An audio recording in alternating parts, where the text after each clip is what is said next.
everybody, it's Daniel here, and this week I'm doing kind of an expanded tip. This tip's going to be more for the more involved person who wants to get their hands dirty a little bit, but I thought it'd be really cool to take a cheap Raspberry Pi, which is a $35 ARM-based Linux computer basically, and turn it into an xbmc machine. And if you're not familiar with xbmc, it's basically a media center platform. You can run your movies and your TV through it. If you got them on external drives or whatnot, it's great. And for 35 bucks, maybe a little bit more with the case and that sort of thing, maybe call it 50 the most. It's a great build, and you can do so much more than an Apple TV and get so much more functionality than any of the other boxes you can probably buy out there for more money. This right here is the Raspberry Pi. I've got mine in a clear plastic case just to protect it. As you can see, it's got a SD card right here, which is actually where the OS is, or in our case, where xbmc is stored.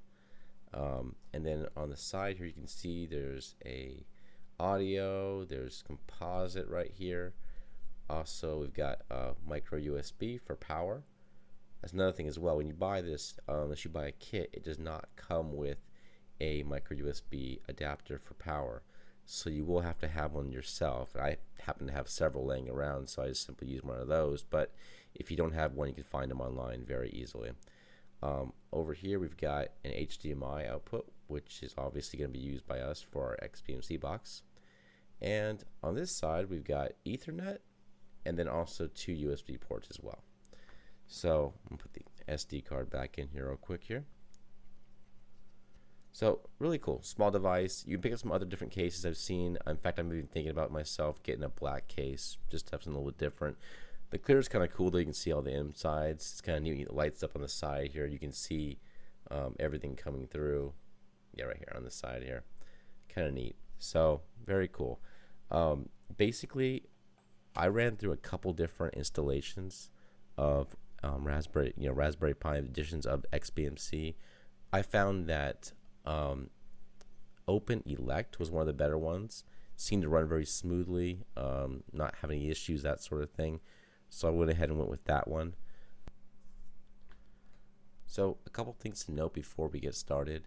One is you will need an SD card. This is where your OS will go, or in our case, where xbmc is going to go. Should be about 8 gigs is the minimum, and I recommend at least a class 10 card. Anything less than that could be a point of failure. I recommend just getting that. It's worth it.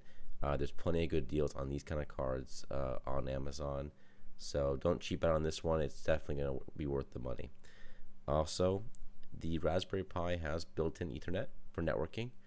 However, if you're going to be deploying this in somewhere where it doesn't have built-in Ethernet to get on the network, and you want to be able to pull movies from your home network or your network NAS or whatever, you're going to need some kind of way to get on the internet. Now, the Raspberry Pi has 2 USB slots, and you can purchase a wireless adapter to go into one of those slots. I found one on Amazon that claims to be compatible with the Raspberry Pi. It's called the Edimax EW-7811UN, and only $10.99 basically on Amazon. So not a bad deal. For 11 bucks, you get a wireless connection to your Raspberry Pi. Another option is what I actually have is I've actually got a wireless bridge at my TV in my living room, and I went with the Zytel 300 megabits wireless in access point. It's actually an access point. It's an Ethernet client, universal repeater, and range extender. It's a very cool device. You can literally, when you get it, configure it to do all kinds of stuff. This costs a little bit more. I actually own 2 of these. I have one in my bedroom and then one in my living room, and I use it one for my Sling player and then one for my my Xbox and my TV. Also, it's also now powering this right here in my living room. So very cool device. Got a lot of range. You can do a lot with it. That's what I've got, but you can also go with the $10 adapter. It works great as well. Another thing to keep in mind as well is when you're first setting this up, you're going to want to have some kind of way to put input into this. So you're going to need a keyboard. A mouse is not really required. You can get to most of the menus without a mouse. it's nice to have if you want it because there are a few options that are easier to navigate. What I've got, and I'll show you here, is a Logitech keyboard. It's a K400. Now, what's cool about this is, I'll take this back off right here. There's the little nano adapter. So you plug in the Raspberry Pi. But it also has, as you can see here, a touchpad. So as you can see right here, touchpad. So I have the best of both worlds. One adapter goes on Raspberry Pi, which only takes a one port on here. And I've got a mouse and a keyboard on this one device. So great way to go.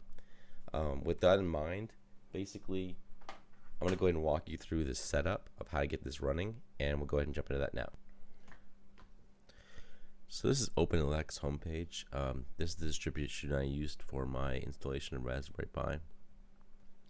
There are a couple different ones to choose from.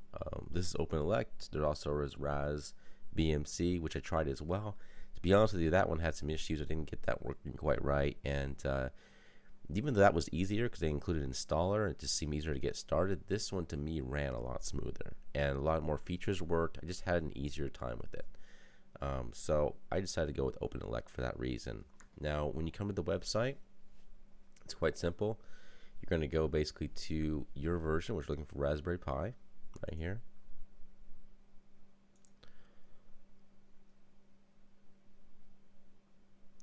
And it'll tell you the latest version, which is fine. You can see right here they have one download button. And it'll download basically a tar file. Now, they have several instructions on their website, on their installation guides, on the wiki here, and you're welcome to follow them. A couple of them seem out of date to me. In fact, the Windows installation, I couldn't find the bat files they're talking about. But on my part, I found a much easier way to install the thing and avoid a lot of the hassle of going through in the terminal and that sort of thing. Now, this does require Windows. If you are using a Mac or a Linux machine, you may want to go ahead and go with the installation guides included on here. But if you are using Windows, you can follow this guide. It's very, very simple. What you're going to do is download the file like I've done here. And then you're going to simply go, and I have a Windows box hooked up right here so you can see it. You're going to extract, there'll be an ISO file in that tar file. You'll extract that out. And this is the program you want to find. You can download this on the web. It's a free program called Win32 Disk Imager. And basically, you're going to browse for this file here, in here, and then make sure you select your device, which will be your SD card reader here. Once you hit that button, you go ahead and hit write. It will take, approximately, depending on the write, it might take maybe 5 minutes, something like that. Not very long. It's very quick, honestly. It writes the image to the file, and then you're done. It's that simple. With other installations I tried, it wasn't quite that simple. I mean, it seemed simple in the beginning, but then you had to go and wait for it to set up and that sort of thing. This actually puts the system right onto Raspberry Pi. Once you do that, it's done. You take the SD card out once it's done, safely ejected, of course, and you're going to put it into your Raspberry Pi. And at that point, you're all ready to go. So the next part of the video is going to be me actually hooking it up and showing you the boot up of how it works. Okay, so this is the Raspberry Pi. I plugged it in. I put in the power, obviously, the Ethernet, and also the HDMI cable. And pretty much just waiting for it to boot up here. You can kind of see my reflection in the TV. Had a heck of a time filming this. It was pretty hard to get kind of the screen situated. I just wanted to kind of show you what it looks like. So hopefully this shows it off a little bit, that sort of thing. So there's the xbmc logo as it comes up. You can see we're using 12.1 Frodo, which is pretty cool. And it doesn't take too long to boot up, but it does take a little bit of time. So just be patient with it. It's worth it. Now, once it comes up, you're good to go. You can see in the corner, by the way, it says Pulse 8 CEC adapter connected. That's saying that basically it knows that I have a TV that supports CEC, which can control, what I'm going to show you here in a second here, the TV via the remote control. I'm going to show you kind of, I'm using my TV remote control to record it. That's cool because right out of the box it works. No programming needed, no nothing. You can tweak it later on, but basically out of the box it works. I'm also going to show you here. I've got the keyboard, and the keyboard obviously works as well to navigate.